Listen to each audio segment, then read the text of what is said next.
Em 1987, em meio à euforia do cinema de ação musculoso que dominava as bilheterias, um filme decidiu misturar dois gêneros que pareciam incompatíveis: o filme de guerra e o terror de ficção científica, O Predador.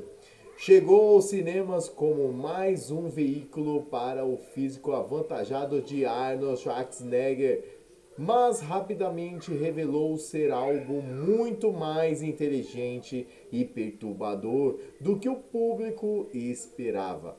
Sob a direção precisa de John McTiernan, a história de uma equipe de elite caçada por um alienígena na selva se transformou em um estudo tenso sobre masculinidade, vulnerabilidade e o terror do desconhecido. Décadas de fio depois, o filme continua sendo referência obrigatória tanto para fãs de ação quanto para estudiosos de cinema. Nesta análise, vamos explorar por que essa produção continua tão relevante, dissecando personagens, simbolismos, escolhas técnicas e o legado que moldou toda uma franquia. Agora, fique com o vídeo. Existe um tipo muito específico de filme que consegue ser, ao mesmo tempo, extremamente simples na superfície e profundamente complexo por baixo dela. O Predador, lançado em 1987, é exatamente esse tipo de obra.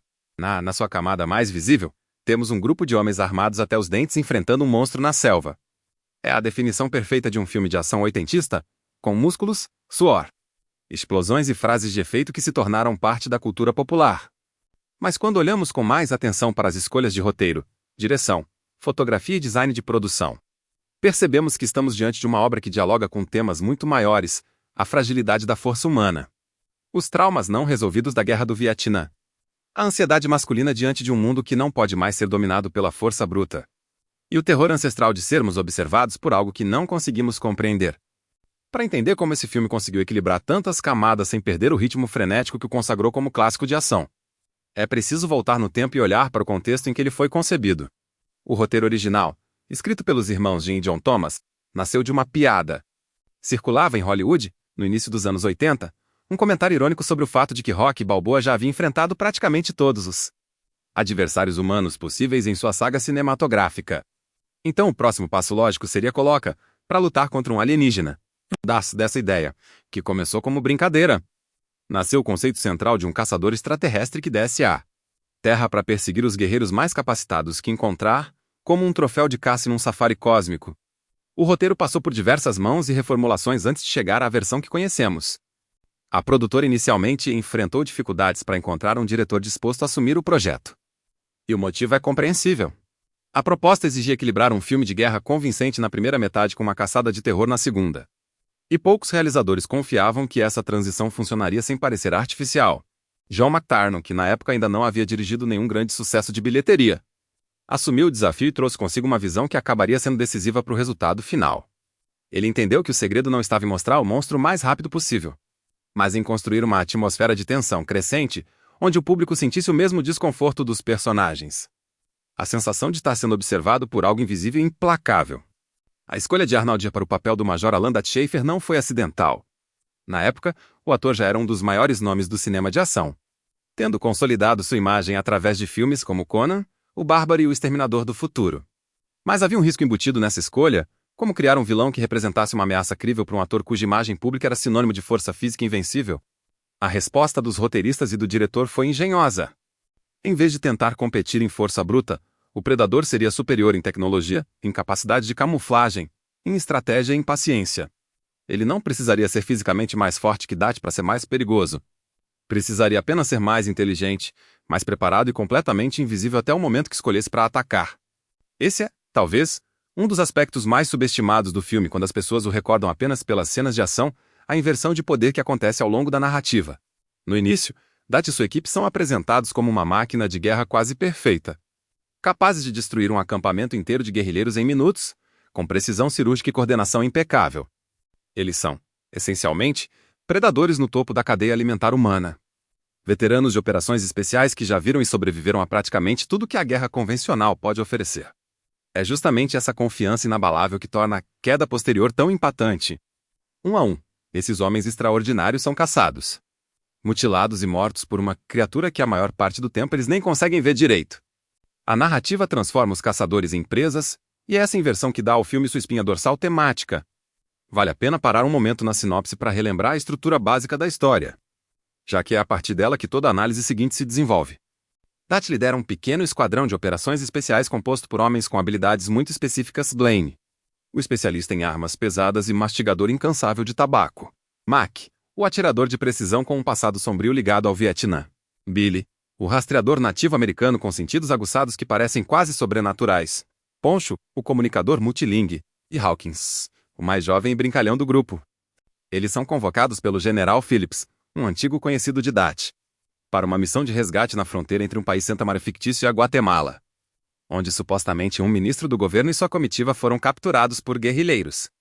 Junto a eles vai Dylan, um agente da comunicação intra-atria que já trabalhou com DAT no passado, mas cuja verdadeira função na missão permanece obscura por boa parte do filme. Ao chegarem ao local indicado, a equipe descobre que a missão não é exatamente o que lhes foi informado. Em vez de reféns civis, encontram um acampamento com corpos de soldados americanos, esfolados e pendurados como troféus grotescos.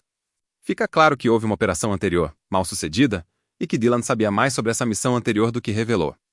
Ainda assim, cumprindo o que acreditam ser seu objetivo declarado, os soldados atacam o acampamento guerrilheiro, resgatam uma sobrevivente chamada Ana e começam a se retirar em direção ao ponto de extração. É nesse trajeto de volta pela selva que a verdadeira ameaça do filme começa a se revelar. Estranhos sons movimentos na vegetação, mortes inexplicáveis de animais e eventualmente de membros da própria equipe indicam que algo os observa e os caça silenciosamente. O que torna essa estrutura narrativa particularmente eficaz é justamente a ausência de cortes abruptos entre fases do filme. A transição do gênero de guerra para o gênero de terror e ficção científica acontece de forma gradual, quase imperceptível, através de pequenos detalhes que se acumulam, o silêncio antinatural da selva em determinados momentos, a ausência completa de pássaros, o comportamento aterrorizado dos poucos animais que aparecem em cena. E, claro, aquelas distorções visuais sutis no ar que indicam a presença de algo camuflado observando os personagens à distância. Matt Tyron e sua equipe de fotografia optaram por mostrar o ponto de vista do predador através de uma visão termal estilizada, onde o mundo aparece em tons de vermelho, azul e amarelo, destacando o calor corporal dos humanos contra o fundo mais frio da vegetação. Essa escolha visual não é apenas um efeito estético interessante. Ela cumpre a função narrativa crucial de estabelecer, desde muito cedo, que existe uma presença observando o grupo, mesmo antes de qualquer personagem perceber isso conscientemente. O público sabe antes dos personagens. E essa simetria de informação é uma das ferramentas mais clássicas e eficazes para gerar tensão dramática. Falando em construção de tensão, é impossível discutir o predador sem analisar profundamente a forma como o filme lida com o conceito de invisibilidade da ameaça. Diferente de muitos filmes de monstro da época, onde a criatura é revelada relativamente cedo para justificar o orçamento gasto em efeitos especiais. Aqui o predador permanece parcialmente oculto por praticamente todo o filme. Seu dispositivo de camuflagem óptica, que distorce a luz ao seu redor criando um efeito de invisibilidade imperfeita, foi um dos elementos técnicos mais impressionantes para a época e continua sendo referenciado até hoje como um marco em efeitos visuais práticos combinados com truques óticos de câmera. A equipe conseguiu esse efeito através de uma combinação de técnicas, incluindo filmagem de fundos duplicados e distorcidos digitalmente na pós-produção. Algo bastante inovador considerando as limitações tecnológicas de 1987, essa escolha de manter a criatura invisível na maior parte do filme também serve a um propósito psicológico mais profundo, ao não mostrar completamente o inimigo. O filme transfere para a imaginação do espectador a tarefa de preencher os vazios. E o resultado costuma ser mais aterrorizante do que qualquer efeito visual poderia entregar sozinho. Sabemos que existe algo ali, sabemos que é perigoso. Sabemos que está caçando os personagens com uma paciência quase cruel, mas não sabemos exatamente o que é como SV Parreis ou quais são suas verdadeiras capacidades. Esse desconhecimento é a essência do terror clássico, e o predador utiliza essa técnica com uma maestria que muitos filmes de terror puro invejariam. Quando finalmente vemos o predador em maior detalhe, especialmente na sequência final onde ele remove sua máscara facial pela primeira vez, o design da criatura, criado pela equipe de Stan Winston, se revela como uma obra-prima de efeitos práticos. Existe uma história interessante por trás desse design que vale a pena mencionar originalmente. A criatura tinha uma aparência completamente diferente, mais próxima de um réptil bípede convencional, e foi interpretada nas primeiras semanas de filmagem por Jean-Claude Van Damme, antes de o projeto original ser abandonado por ser considerado visualmente decepcionante e impraticável para cenas de ação planejadas. Foi somente quando Stan Winston, durante uma conversa com o produtor Joel Silveira enquanto pescavam, teve a ideia de combinar mandíbulas semelhantes às de um caranguejo com Drox e um corpo humanoide altamente musculoso, que o design finalmente ganhou a identidade visual icônica que conhecemos hoje. O ator Kevin Peterhal, com sua altura considerável, foi fundamental para dar vida física a essa criatura, contribuindo com movimentos que transmitiam tanto agilidade predatória quanto uma presença imponente e ameaçadora. O design final do predador comunica visualmente toda a filosofia da criatura como personagem. Suas mandíbulas assimétricas, seus olhos compostos escondidos atrás de uma máscara tecnológica. Seu corpo coberto por armaduras biomecânicas que sugerem uma civilização avançada, mas também profundamente ligada a tradições de caça, tudo isso constrói a ideia de um ser que não é apenas um monstro sem propósito, mas um caçador com um código de conduta próprio. Esse detalhe se torna explícito em um dos momentos mais discutidos do filme, quando o predador tem a chance de matar Anna. A única mulher e a única pessoa desarmada e claramente não combatente do grupo, ele escolhe poupá-la. Esse gesto revela algo fundamental sobre a natureza da criatura. Ela não caça por sadismo aleatório ou destruição indiscriminada, mas segue uma espécie de código de honra guerreira, onde apenas aqueles que demonstram capacidade de luta são considerados alvos legítimos.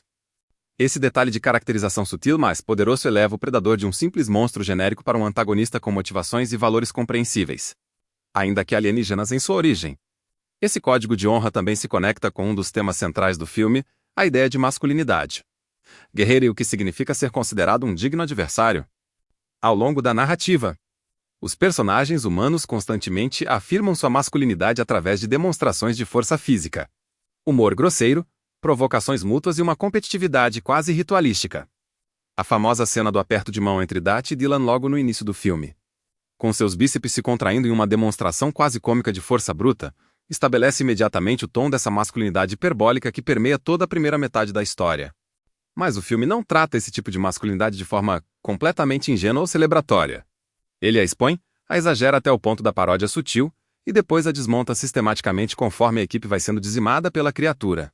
É interessante notar como cada morte na equipe representa, de certa forma, o colapso progressivo dessa fachada de invencibilidade. Blaine, o personagem que mais incorpora a agressividade e a confiança excessiva através de suas armas pesadas e comentários sarcásticos. É o primeiro membro principal da equipe a cair, morto por um tiro no peito vindo de uma arma que ele nem consegue ver disparar. Essa morte precoce estabelece um precedente crucial. Nenhuma quantidade de poder de fogo ou confiança pessoal garante sobrevivência contra essa nova ameaça.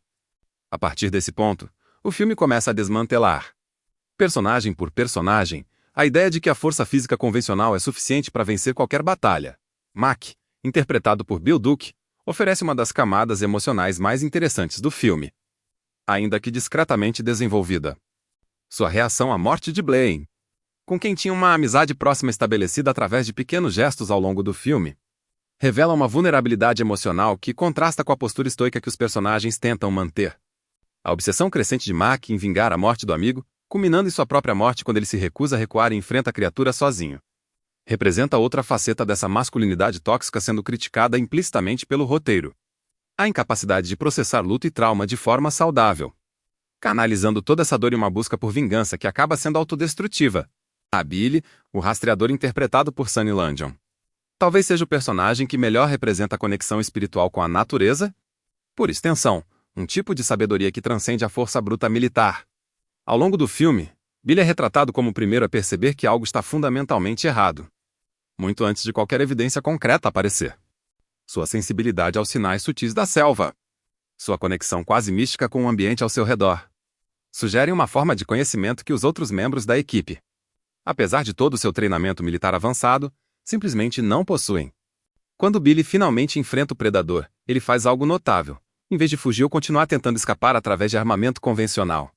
Ele remove sua camisa, pega uma faca e enfrenta a criatura em um combate quase ritualístico, reconhecendo intuitivamente que está diante de um caçador que respeita esse tipo de confronto direto.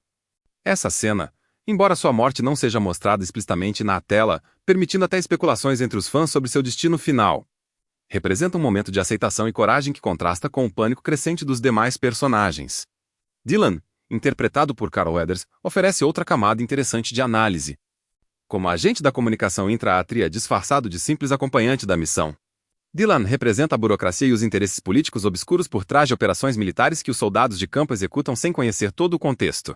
Sua tensão constante com Dat, alimentada por um passado não completamente explicado entre os dois personagens, adiciona uma camada de desconfiança dentro do próprio grupo, mesmo antes da ameaça externa se manifestar completamente. Quando Dylan finalmente enfrenta o predador sozinho, empunhando uma metralhadora pesada retirada de um helicóptero destruído, sua morte carrega um peso simbólico adicional. Representa a queda da arrogância institucional diante de uma ameaça que nenhuma quantidade de poder político-militar consegue realmente compreender ou controlar. Ana, interpretada por Elpidia Carrillo, ocupa uma posição única na narrativa como a única personagem feminina com participação significativa e também como a única sobrevivente além de Dat. Sua presença serve múltiplos propósitos narrativos, ela é a testemunha, através da qual o público recebe informações sobre lendas locais relacionadas à criatura, mencionando histórias antigas sobre algo que vem com o calor e caça guerreiros durante certos ciclos climáticos. Essa exposição, entregue de forma orgânica através de diálogo e não através de explicações forçadas, adiciona uma camada de mitologia histórica que sugere que essa não é a primeira vez que o predador visita a Terra, expandindo sutilmente o universo do filme sem a necessidade de sequências explicativas extensas. Chegamos, né? Então, ao personagem central, a Dat. A jornada de Schwarzenegger ao longo do filme é fascinante justamente porque subverte as expectativas que o público tinha sobre seus papéis anteriores. Nos primeiros minutos, Dat é apresentado exatamente como esperaríamos, confiante, capaz, quase invulnerável em combate contra inimigos humanos. Mas conforme a segunda metade do filme avança, ele percebe que está enfrentando algo completamente fora de sua experiência anterior. Vemos uma transformação gradual em sua abordagem. Dat passa de líder confiante em sua superioridade tática para um homem desesperado, ferido, coberto de lama, obrigado a abandonar todas as ferramentas convencionais de guerra que definiam sua identidade como soldado de elite. O momento crucial dessa transformação acontece na sequência final, quando Dat, sozinho, ferido e sem armas de fogo eficazes, precisa recorrer a táticas completamente diferentes para sobreviver. Ele cobre seu corpo com lama para mascarar sua assinatura térmica, construindo armadilhas primitivas com materiais encontrados na selva, essencialmente regredindo a técnicas de caça e sobrevivência muito mais antigas do que qualquer treinamento militar moderno poderia oferecer. Essa escolha narrativa é profundamente significativa para vencer um caçador tecnologicamente superior. Dat precisa abandonar completamente a tecnologia e estratégia militar convencional, recorrendo a instintos primitivos de sobrevivência.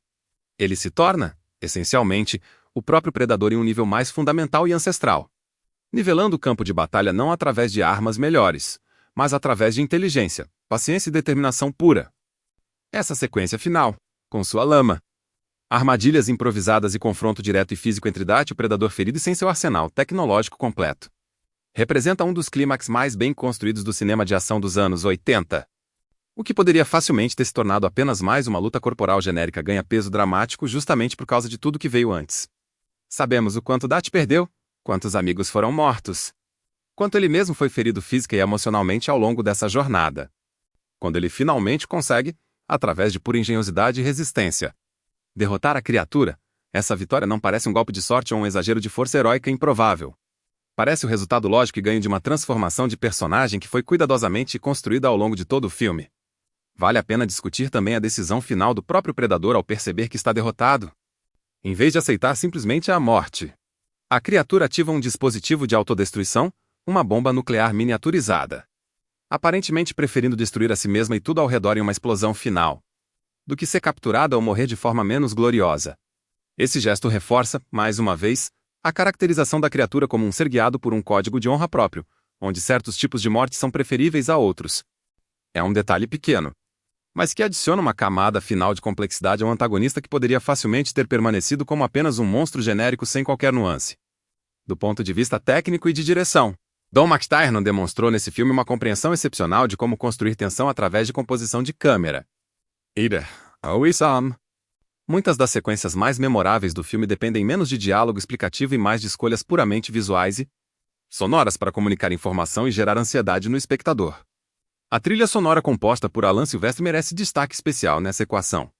Em vez de utilizar música bombástica e heróica durante todo o filme, como seria esperado em uma produção de ação convencional da época.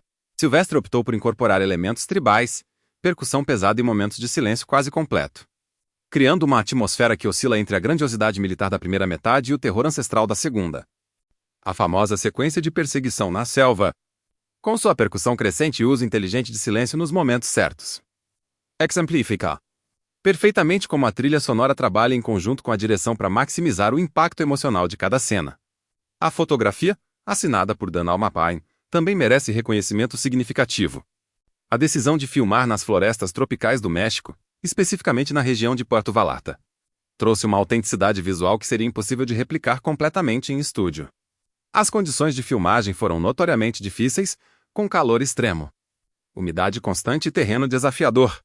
Mas esses obstáculos acabaram contribuindo para a autenticidade da atmosfera claustrofóbica e opressiva que permeia o filme. A vegetação densa não é apenas um cenário bonito. Ela funciona ativamente como elemento narrativo, escondendo ameaças, limitando a visibilidade dos personagens e, por extensão, do próprio espectador, criando uma sensação constante de vulnerabilidade mesmo durante momentos aparentemente calmos da narrativa. É importante também considerar o contexto histórico e cultural mais amplo em que o Predador foi lançado. Os anos 80 foram marcados por um cinema de ação fortemente influenciado pelo trauma coletivo americano em relação à Guerra do Vietnã, ainda relativamente recente na memória cultural do país. Filmes como Rambo e suas sequências exploravam fantasias de redenção militar, onde heróis individuais conseguiam, através de força e determinação pessoal, corrigir os fracassos percebidos de conflitos militares reais anteriores. O Predador dialoga diretamente com essa tradição, mas de forma mais complexa e, argumentavelmente, mais honesta sobre os limites reais do poder militar convencional. O próprio ambiente de selva, tão associado visualmente ao conflito vietnamita na imaginação popular americana, não é escolhido por acaso. Vários dos personagens, incluindo Ma Kidat, fazem referências diretas ou indiretas a experiências de combate anteriores que ecoam claramente esse contexto histórico. Mas diferente das fantasias de vitória militar redentora presentes em outros filmes da época, o Predador apresenta uma ameaça que nenhuma quantidade de poder de fogo americano consegue realmente superar através de meios convencionais. A vitória final de Dat não vem através de superioridade tecnológica ou militar, mas através do abandono completo dessas ferramentas. Um comentário implícito bastante interessante sobre os limites reais do poderio militar diante de ameaças verdadeiramente incompreensíveis. Essa leitura ganha ainda mais força quando consideramos que a missão inicial da equipe é revelada como uma operação baseada em informações falsas, orquestrada por interesses políticos obscuros representados por Dylan e a comunicação intra-átria. Essa desconfiança em relação às motivações reais por trás de intervenções militares em território estrangeiro reflete ansiedades culturais muito reais que permeavam a sociedade americana durante esse período. Mesmo em um filme que na superfície parece ser apenas puro entretenimento de ação sem grandes pretensões intelectuais. Outro aspecto que merece análise aprofundada é como o Predador trata a questão da masculinidade e vulnerabilidade física de forma bastante progressista para os padrões da época. Embora o filme certamente celebre corpos musculosos e força física através de sua escalação de atores como Schwarzenegger, ele também não hesita em mostrar esses mesmos corpos sendo feridos, mutilados e destruídos de formas explícitas e brutais. Essa disposição de mostrar vulnerabilidade física em corpos que culturalmente representavam invencibilidade masculina era relativamente incomum no cinema de ação mainstream da época, onde heróis geralmente saíam de confrontos com ferimentos superficiais no máximo. A cena em que Dat ferido exausto chora e grita de frustração e dor durante sua fuga final antes do confronto decisivo é particularmente notável nesse contexto. Vemos um dos maiores ícones de masculinidade hiperbólica do cinema da época em um momento de vulnerabilidade emocional completa, longe de qualquer postura heróica convencional. Esse tipo de representação, ainda que breve, adiciona uma camada de humanidade ao personagem que eleva significativamente a qualidade dramática do filme além do que seria esperado em uma produção puramente focada em ação e violência. Vale também considerar o legado técnico e de efeitos especiais que o Predador deixou para o cinema. Como mencionado anteriormente, trabalho de Stan Winston no design da criatura continua sendo referência até hoje em cursos de design de criaturas e efeitos práticos. A combinação de traje físico elaborado, animatrônicos para expressões faciais específicas e a performance física de Kevin Peter Hall criaram uma presença tangível e ameaçadora que efeitos gerados inteiramente por computador, mesmo décadas depois, frequentemente lutam para replicar com a mesma sensação de peso e realidade física. O sistema de câmera térmica utilizado para representar a visão do Predador também se tornou uma técnica visual amplamente referenciada, imitada em produções posteriores, tanto dentro quanto fora do gênero de ficção científica e terror. Essa escolha visual não apenas resolveu o desafio prático de mostrar a perspectiva de uma criatura invisível, mas também se tornou uma assinatura visual instantaneamente reconhecível associada à franquia como um todo, utilizada repetidamente em sequências e produtos relacionados ao longo dos anos seguintes. Falando em franquia, é impossível discutir o Predador sem mencionar brevemente o impacto duradouro que o filme teve na indústria cinematográfica.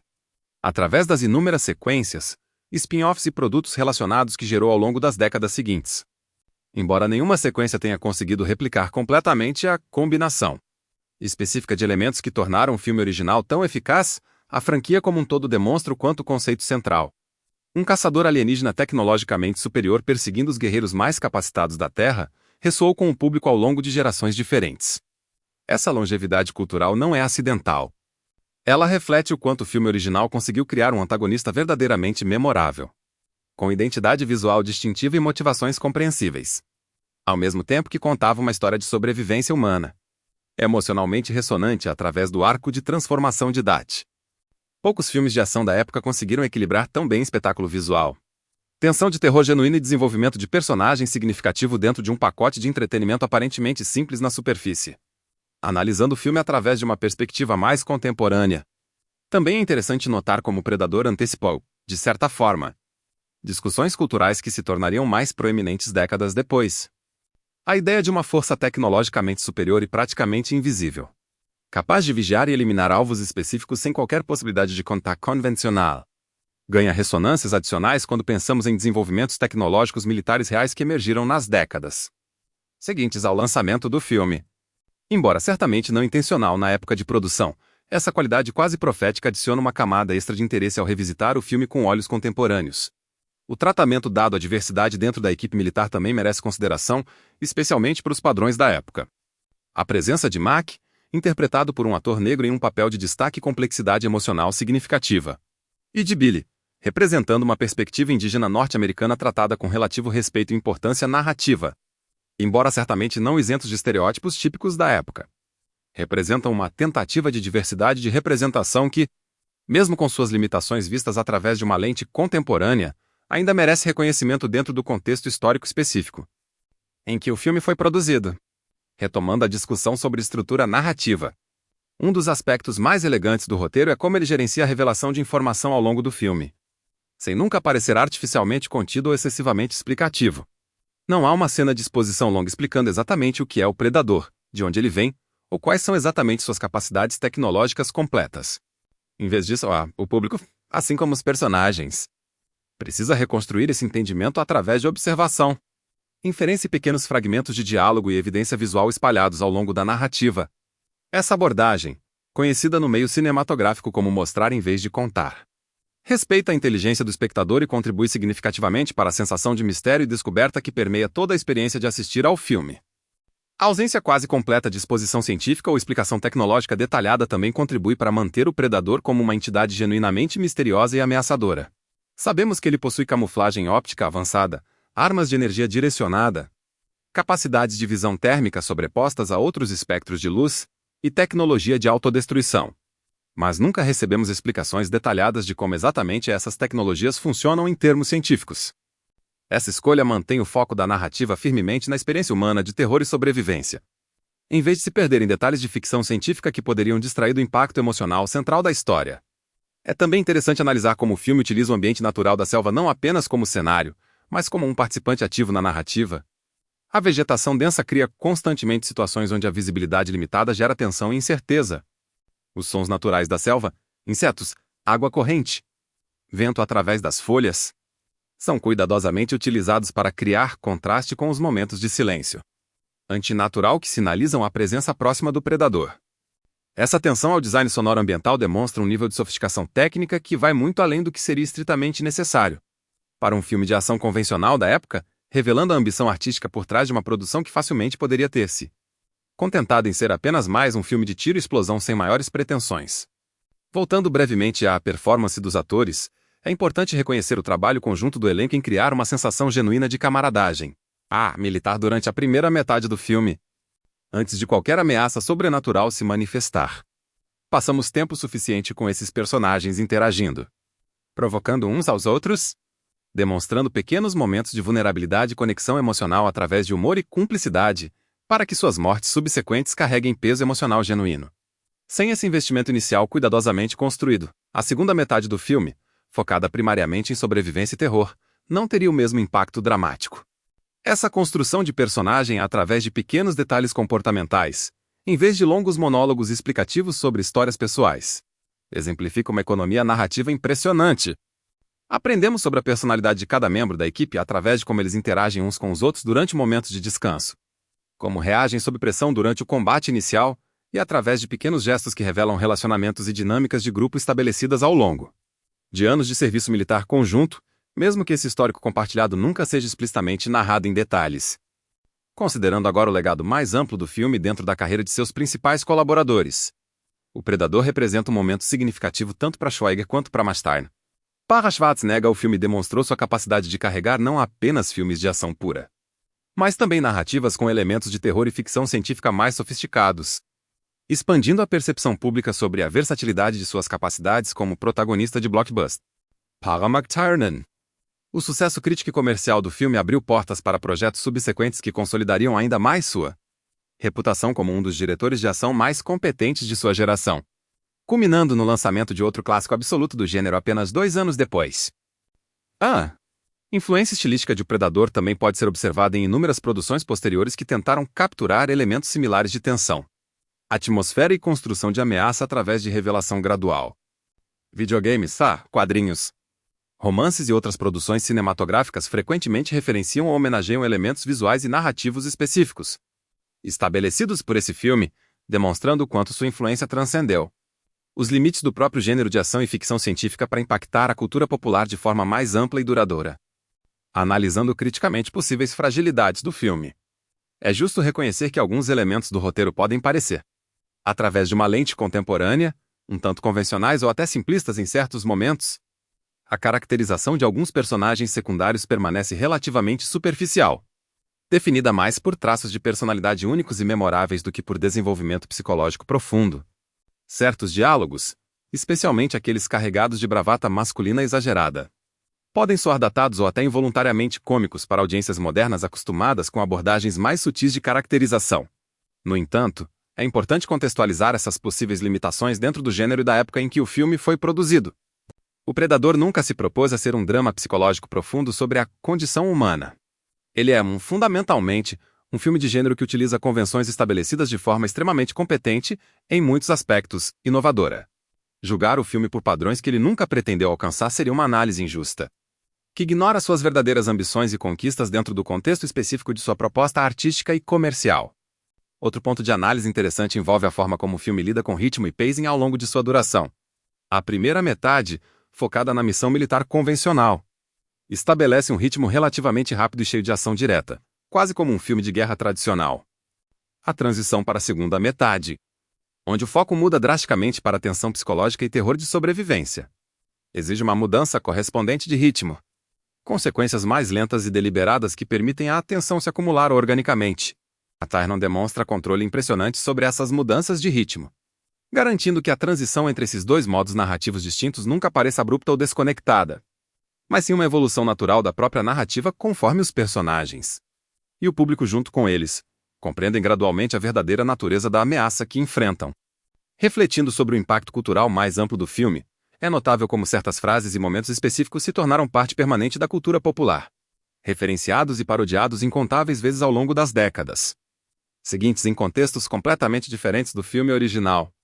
Isso demonstra o quanto certas escolhas de roteiro e performance conseguiram transcender o contexto específico da narrativa para se tornarem símbolos culturais reconhecíveis mesmo por pessoas que talvez nunca tenham assistido ao filme completo. Do ponto de vista puramente técnico de edição, o trabalho realizado no filme merece reconhecimento adicional. As sequências de ação são editadas com clareza espacial impressionante, permitindo que o espectador sempre compreenda a geografia do combate e a posição relativa dos personagens, mesmo durante momentos de caos e movimento rápido.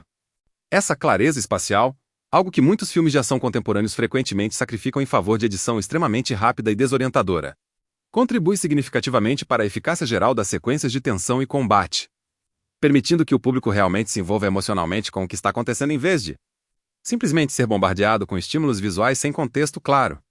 É também relevante discutir brevemente as condições reais de produção do filme, já que muitas histórias sobre os desafios enfrentados durante as filmagens se tornaram quase tão lendárias quanto o próprio filme. O calor extremo e as condições de selva genuinamente desafiadoras contribuíram significativamente para o desgaste físico visível nos atores ao longo da produção, adicionando um nível de autenticidade à exaustão e sofrimento retratados na tela que seria muito mais difícil de simular em um ambiente de estúdio controlado. Schwarzenegger, em entrevistas posteriores, frequentemente descreveu essa produção como uma das mais fisicamente demandantes de sua carreira. Um testemunho considerável vindo de um ator conhecido justamente por sua disposição em enfrentar desafios físicos extremos em praticamente todos os seus papéis principais. Voltando à análise temática, outro elemento interessante para explorar é como o filme trata a questão do conhecimento indígena e tradicional versus tecnologia militar moderna. Billy, como personagem, representa uma forma de sabedoria e conexão com o ambiente natural que nenhuma quantidade de treinamento militar convencional consegue replicar. Sua capacidade de perceber ameaças antes que evidências concretas se manifestem sugere uma forma de conhecimento ecológico e espiritual que o filme trata com respeito genuíno, mesmo que através de uma lente que certamente reflete certas limitações e simplificações típicas de representações desse tipo na época. Essa dinâmica entre conhecimento tradicional e tecnologia moderna ecoa, de certa forma, a própria jornada de Dutch ao longo do filme. Sua eventual vitória vem não através de mais tecnologia ou mais poder de fogo, mas através de um retorno a métodos mais primitivos e diretos de sobrevivência e combate, sugerindo talvez que existe sabedoria valiosa em abordagens que precedem a tecnologia militar moderna, uma mensagem sutil mais presente ao longo de toda a estrutura narrativa do filme. Considerando agora a recepção crítica original do filme quando foi lançado em 1987, é interessante notar que, embora tenha sido um sucesso comercial significativo, a recepção crítica na época foi mais mista do que se poderia esperar considerando o status de clássico, cult, que o filme viria a alcançar nas décadas seguintes. Muitos críticos da época o trataram principalmente como mais um veículo de ação para Schwarzenegger, sem necessariamente reconhecer imediatamente as camadas mais sofisticadas de construção atmosférica e desenvolvimento temático que discutimos ao longo desta análise. Foi principalmente através de reavaliação crítica ao longo dos anos subsequentes, à medida que sua influência sobre o gênero se tornou mais evidente, que o filme conquistou o reconhecimento mais amplo como uma obra significativa e tecnicamente impressionante dentro do cinema de ação e ficção científica. Esse padrão de reavaliação crítica positiva ao longo do tempo não é incomum para filmes de gênero que inicialmente são subestimados, por não se encaixarem perfeitamente nas expectativas convencionais de prestígio cinematográfico da época de seu lançamento. O Predador se junta a uma tradição de filmes que, através de execução técnica excepcional dentro de convenções de gênero aparentemente simples, conseguem transcender expectativas iniciais para se tornarem referências duradouras e influentes, muito além do que sua recepção inicial poderia sugerir. Analisando finalmente o significado mais amplo do filme dentro do panorama do cinema de ação e ficção científica como um todo, o Predador representa um momento de síntese particularmente bem-sucedida entre múltiplos gêneros que raramente são combinados com tanta habilidade. A precisão com que o filme equilibra elementos de filme de guerra, terror de sobrevivência, ficção científica e até mesmo elementos de faroeste através da caracterização de Dutch, como caçador solitário na sequência final, demonstra um nível de artesania cinematográfica que continua impressionando audiências e cineastas décadas após seu lançamento original. A durabilidade cultural do filme também pode ser atribuída à universalidade de seus temas centrais. A ideia de enfrentar uma ameaça que transcende nossa compreensão convencional, de sermos forçados a abandonar ferramentas e estratégias familiares diante de desafios verdadeiramente novos, e de encontrar força através de adaptação e engenhosidade em vez de força bruta pura. São temas que ressoam além de qualquer contexto histórico-cultural específico. Essa universalidade temática, combinada com execução técnica excepcional e um antagonista genuinamente memorável e bem construído, explica por que o Predador continua sendo revisitado, discutido e celebrado por novas gerações de espectadores muito além do público original que o assistiu nos cinemas em 1987. Vale a pena também dedicar atenção especial à sequência do acampamento guerrilheiro no início do filme, já que ela funciona como uma espécie de prólogo enganoso que estabelece expectativas que serão sistematicamente subvertidas mais adiante. Nessa cena, vemos a equipe de Dutch executando uma operação militar quase perfeita, eliminando dezenas de combatentes inimigos com eficiência coreografada que beira o espetáculo de dança de ação. A câmera acompanha explosões, tiros certeiros e movimentos táticos precisos com uma energia quase eufórica, quase celebratória, no estilo clássico dos filmes de ação da década. É importante reconhecer que essa sequência, isolada do restante do filme, poderia facilmente ter sido o clímax de qualquer outro filme de guerra convencional da época. Ao posicioná-la logo no início, McTiernan estabelece um teto de expectativa. Este é o nível de competência e poder que esses homens possuem contra ameaças humanas convencionais. Tudo que vem depois, portanto, precisa ser medido contra essa referência inicial, tornando ainda mais impactante perceber o quanto essa mesma competência se mostra insuficiente diante do verdadeiro antagonista do filme. Essa sequência inicial também merece análise por outro motivo. Ela introduz sutilmente a primeira grande mentira da narrativa. Dylan havia informado que a missão envolvia resgatar reféns civis. Mas o que a equipe encontra no acampamento sugere fortemente uma operação militar mais complexa e politicamente carregada do que originalmente a apresentada. Esse elemento de desconfiança institucional, plantado logo nos primeiros minutos, ressoa ao longo de todo o filme e adiciona uma camada de tensão interna ao grupo que precede e depois se entrelaça com a ameaça externa representada pelo predador. Os soldados não estão apenas lutando contra um inimigo invisível. Estão também lidando com a percepção crescente de que foram enganados sobre a própria natureza da missão que aceitaram executar. Uma dinâmica que reflete desconfianças mais amplas em relação a operações militares veladas que caracterizavam parte do imaginário político da época. Outro elemento digno de análise mais aprofundada é a forma como o filme constrói suspense através da economia de informação visual nas primeiras aparições do predador. Antes de qualquer revelação mais completa da criatura, somos apresentados a ela através de fragmentos, uma silhueta distorcida contra as folhagens, um breve vislumbre de garras através da vegetação, o som de movimentos rápidos entre as árvores que nenhum personagem consegue localizar com precisão. Essa técnica de revelação fragmentada, distribuída cuidadosamente ao longo de praticamente todo o segundo ato da narrativa, treina o espectador a permanecer em estado de alerta constante, sempre escaneando o quadro em busca de pistas visuais que possam indicar a presença da criatura. É uma técnica que exige disciplina considerável por parte do diretor e do roteiro, já que a tentação de revelar o antagonista mais cedo, especialmente considerando o investimento significativo feito no design da criatura, certamente deve ter sido grande durante o processo de produção. A morte de Hawkins, o membro mais jovem da equipe, também merece consideração especial dentro dessa análise. Sua morte acontece de forma particularmente brutal e repentina, interrompendo abruptamente um momento de humor e camaradagem quando ele está contando uma piada para Anna. Essa justaposição entre humor cotidiano e violência súbita e implacável reforça uma das mensagens centrais do filme. A ameaça que esses personagens enfrentam não opera de acordo com nenhuma lógica narrativa convencional de cinema de ação, onde geralmente existe um certo senso de justiça poética sobre quem vive e quem morre em que momento. O predador não segue esse tipo de roteiro emocional. Ele ataca quando tem vantagem tática, independentemente do momento dramático conveniente para os personagens humanos. E essa imprevisibilidade contribui significativamente para a atmosfera de terror genuíno que permeia a segunda metade do filme. É interessante também comparar brevemente a abordagem do Predador com outros clássicos de terror e ficção científica que exploram temas similares, de caça e perseguição, como Alien, o Oitavo Passageiro, lançado quase uma década antes. Enquanto o filme de Ridley Scott utiliza o ambiente claustrofóbico de uma nave espacial para gerar terror através de confinamento e falta de espaço para fuga, o Predador inverte essa fórmula utilizando a vastidão aparentemente infinita da selva para gerar uma sensação diferente, mas igualmente eficaz, de vulnerabilidade. A impossibilidade de esconder-se completamente ou de conhecer verdadeiramente todo o terreno ao seu redor. Onde um filme utiliza espaço limitado para intensificar terror, o outro utiliza espaço aparentemente limitado para o mesmo propósito. Uma demonstração interessante de como diferentes escolhas de ambientação podem alcançar efeitos emocionais similares através de mecanismos opostos. Essa comparação também destaca uma diferença filosófica importante entre os dois antagonistas. Enquanto o xenomorfo de Alien opera através de instinto biológico puro, sem qualquer indicação de inteligência estratégica sofisticada ou código moral reconhecível, o Predador representa uma ameaça fundamentalmente diferente, uma inteligência calculista, tecnologicamente avançada e guiada por princípios próprios de conduta, ainda que estranhos e alienígenas em sua lógica. Essa diferença fundamental no tipo de ameaça representada exige abordagens narrativas distintas. E o Predador aproveita essa inteligência calculista do antagonista para construir sequências de gato e rato, psicologicamente mais complexas do que simples perseguição instintiva permitiria. Voltando à análise da equipe de produção, é importante também reconhecer o trabalho do departamento de arte e figurino na construção visual do filme. O equipamento militar utilizado pelos personagens foi escolhido com atenção considerável a detalhes de autenticidade, contribuindo para a sensação de que estamos observando profissionais genuinamente competentes em sua área de especialização, o que torna sua eventual derrota ainda mais impactante dramaticamente.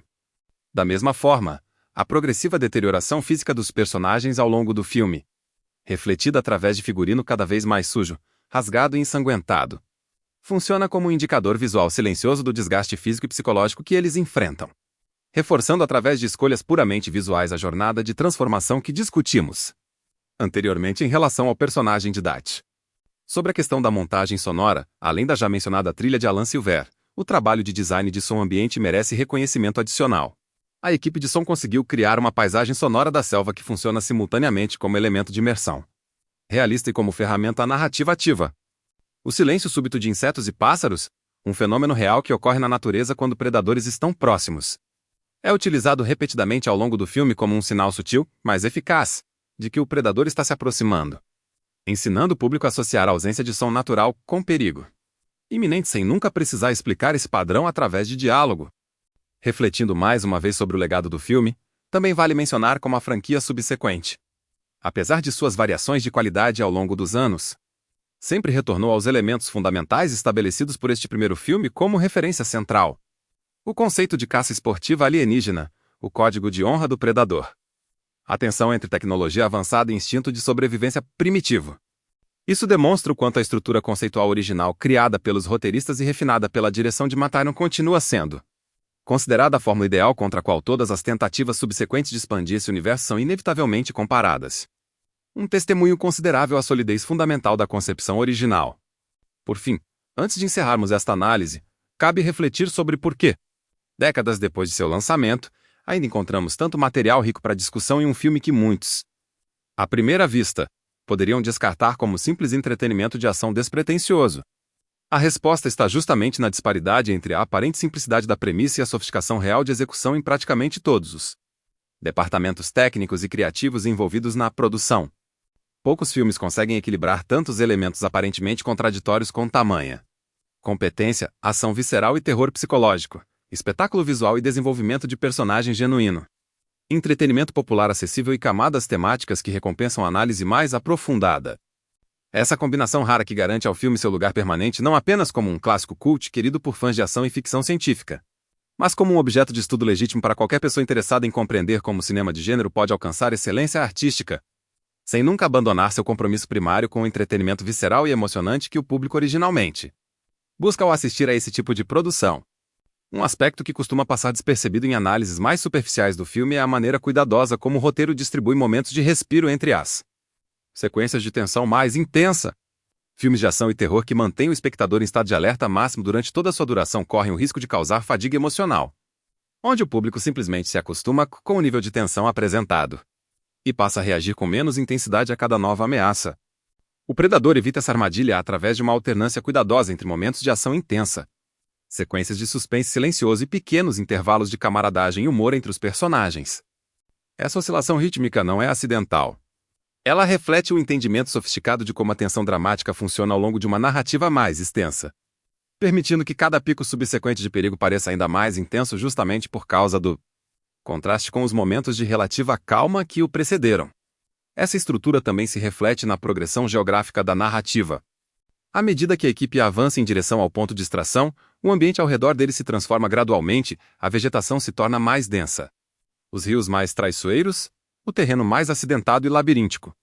Essa deterioração progressiva do ambiente físico funciona como um espelho visual da deterioração progressiva das chances de sobrevivência do grupo, uma técnica clássica de storytelling visual onde o espaço físico reflete o estado emocional e narrativo dos personagens que o habitam. Quando finalmente chegamos à sequência final, com Dutch sozinho em um pântano lamacento enfrentando a criatura. Esse ambiente representa o ponto mais baixo e mais desesperador de toda a jornada. Um contraste visual e emocional completo com a confiança organizada e a vegetação relativamente controlada do acampamento guerrilheiro no início do filme. Também merece destaque a forma como o filme utiliza pontos de vista alternados para criar diferentes tipos de tensão ao longo da narrativa. Quando a câmera adota a perspectiva térmica do predador, sabemos mais do que os personagens humanos, gerando um tipo específico de ansiedade antecipatória onde torcemos silenciosamente para que eles percebam o perigo a tempo. Já quando a câmera segue exclusivamente a perspectiva dos soldados, compartilhamos sua confusão e desorientação diante de uma ameaça que não conseguem ver ou compreender completamente, gerando um tipo diferente de tensão baseada em incerteza compartilhada. Essa alternância cuidadosa entre diferentes níveis de conhecimento narrativo demonstra controle técnico considerável por parte da direção e edição, utilizando uma ferramenta narrativa clássica, conhecida no meio como ironia dramática, de forma extremamente eficaz ao longo de todo o filme. Retomando a discussão sobre performances individuais. Vale a pena dedicar um pouco mais de atenção ao trabalho de Kevin Peterhal como Predador. Interpretar uma criatura completamente coberta por um traje elaborado e pesado, em condições climáticas extremamente desafiadoras, exige um tipo específico de habilidade atoral que frequentemente não recebe o reconhecimento merecido em comparação com performances mais convencionais diante das câmeras. Hal precisou comunicar personalidade, intenção e até mesmo um código moral implícito através exclusivamente de linguagem corporal, movimento e postura, já que o traje eliminava completamente a possibilidade de expressão facial convencional na maior parte do filme.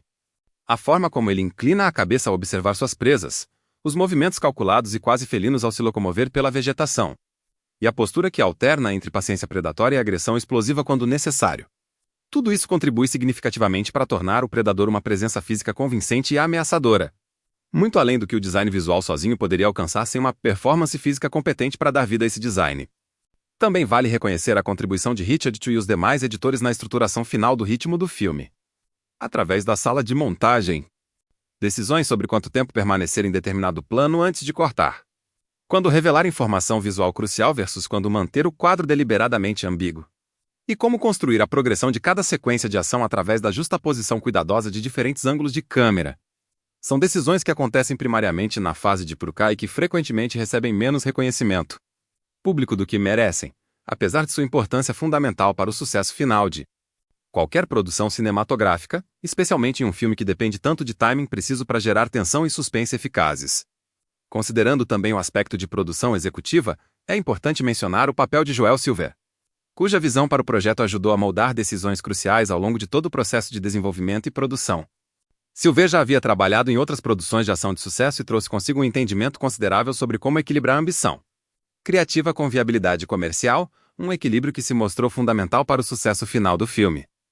A decisão de investir recursos significativos no redesenho completo da criatura, mesmo após semanas de filmagem já terem sido completadas com um conceito visual anterior, demonstra um compromisso considerável com a qualidade final do produto que certamente contribuiu para o impacto duradouro que o filme viria a ter.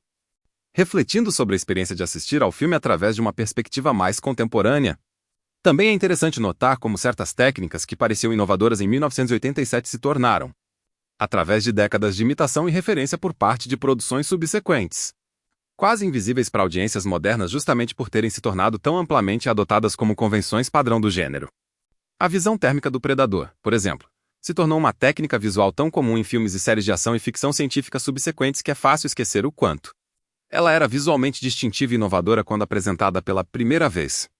Esse tipo de influência silenciosa, onde inovações se tornam tão integradas à linguagem cinematográfica geral que perdem sua aparência de novidade, é talvez um dos testemunhos mais eloquentes possíveis sobre o verdadeiro impacto duradouro que um filme específico teve sobre toda uma indústria e gênero cinematográfico. Vale também considerar brevemente como o filme lida com a questão da escala e proporção física entre o predador e os personagens humanos. A altura considerável de Kevin Peterhal, combinada com o design do traje que adicionava volume e presença física adicional, cria uma disparidade física notável entre a criatura e mesmo os membros mais imponentes fisicamente da equipe humana, incluindo o próprio Schwarzenegger.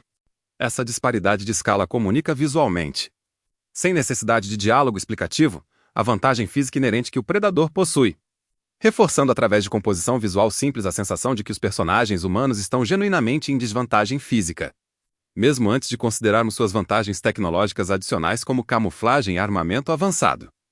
Essa questão de escala física também se conecta com a sequência final de luta corporal entre Dat e o predador, onde a criatura remove voluntariamente seu arsenal tecnológico avançado, optando por um confronto mais direto e físico. Esse gesto, mais uma vez, reforça a caracterização da criatura como um ser guiado por um código de honra guerreiro específico, onde vencer através de vantagem puramente tecnológica aparentemente não proporciona a mesma satisfação ou legitimidade dentro do sistema de valores do predador quanto vencer através de combate mais direto contra um adversário que demonstrou coragem, capacidades suficientes para merecer esse tipo de confronto mais pessoal e honroso. Finalmente, cabe refletir sobre como esse gesto específico, a escolha do predador de nivelar artificialmente o campo de batalha removendo suas próprias vantagens tecnológicas antes do confronto final, sintetiza perfeitamente todos os temas que discutimos ao longo desta análise. Temos aqui um antagonista que, apesar de sua origem completamente alienígena e sua tecnologia incompreensivelmente avançada para os padrões humanos, opera de acordo com princípios de honra guerreira que os próprios personagens humanos, apesar de toda sua bravata inicial sobre força e capacidade militar, lutam para verdadeiramente incorporar ao longo da maior parte do filme. Apenas Kfonda, Dutch abandona completamente as ferramentas convencionais de guerra moderna e recorre a instintos mais primitivos e diretos de sobrevivência que ele consegue finalmente se tornar um adversário verdadeiramente digno aos olhos do predador. Uma inversão temática elegante que demonstra o quanto o roteiro e a direção deste filme conseguiram construir algo muito mais rico e ressonante do que sua premissa inicial aparentemente simples poderia sugerir para qualquer pessoa que julgasse o filme apenas por sua capa ou por seus primeiros minutos de pura ação militar convencional. Antes de encerrar, vale ainda comentar sobre a recepção do público em geral. Distinta da recepção crítica especializada mencionada anteriormente, desde sua estreia, o filme conquistou uma base de fãs extremamente fiel, que ao longo dos anos organizou convenções, produziu material de análise amadora extensa e manteve viva a discussão sobre detalhes específicos da produção muito além do que seria esperado para um filme de gênero lançado há quase 4 décadas. Esse tipo de engajamento duradouro por parte do público costuma ser um indicador mais confiável do impacto cultural real de uma obra do que premiações ou reconhecimento crítico imediato, já que reflete uma conexão emocional genuína e sustentada ao longo do tempo, renovada constantemente por novas gerações de espectadores que descobrem o filme através de recomendações, listas de clássicos essenciais do gênero ou simples curiosidades sobre a origem de uma franquia que se tornou parte estabelecida do imaginário popular de ficção científica e ação. Essa fidelidade do público também se manifesta na forma como elementos específicos do filme continuam sendo referenciados, homenageados e reinterpretados em produções completamente não relacionadas à franquia original. Videogames de sobrevivência frequentemente incorporam mecânicas inspiradas diretamente na dinâmica de Caçador Invisível, estabelecida por este filme. Séries de televisão e outras produções cinematográficas ocasionalmente incluem referências visuais ou temáticas diretas como forma de homenagem, reconhecendo a influência fundamental que esta obra específica teve sobre toda uma linguagem visual e narrativa associada ao gênero de caça e sobrevivência dentro da ficção científica contemporânea. Também merece menção o quanto a simplicidade elegante da premissa central contribuiu para sua capacidade de permanecer relevante e adaptável ao longo do tempo, diferente de conceitos de ficção científica extremamente específicos e ligados a tecnologias ou preocupações particulares de determinada época. A ideia central de um caçador superior perseguindo presas por esporte é um conceito quase arquetípico, com raízes em tradições narrativas muito mais antigas que o próprio cinema. Histórias sobre caça e sobre a inversão entre caçador e presa aparecem em mitologias e tradições literárias de praticamente todas as culturas humanas. E ao conectar esse arquétipo narrativo profundamente enraizado com elementos modernos de ficção científica militar, o filme conseguiu criar algo que ressoa em um nível quase instintivo, independentemente de mudanças tecnológicas ou culturais que aconteceram nas décadas desde seu lançamento original. Essa qualidade quase atemporal do conceito central também explica, em parte, por que tantas tentativas subsequentes de expandir ou reinventar a franquia continuam retornando aos elementos fundamentais estabelecidos neste primeiro filme, mesmo quando essas tentativas experimentam com ambientações, épocas históricas ou abordagens tonais completamente diferentes. A força do conceito original é suficientemente robusta para suportar reinterpretação considerável, mantendo, ainda assim, uma identidade reconhecível e coerente ao longo de todas essas variações.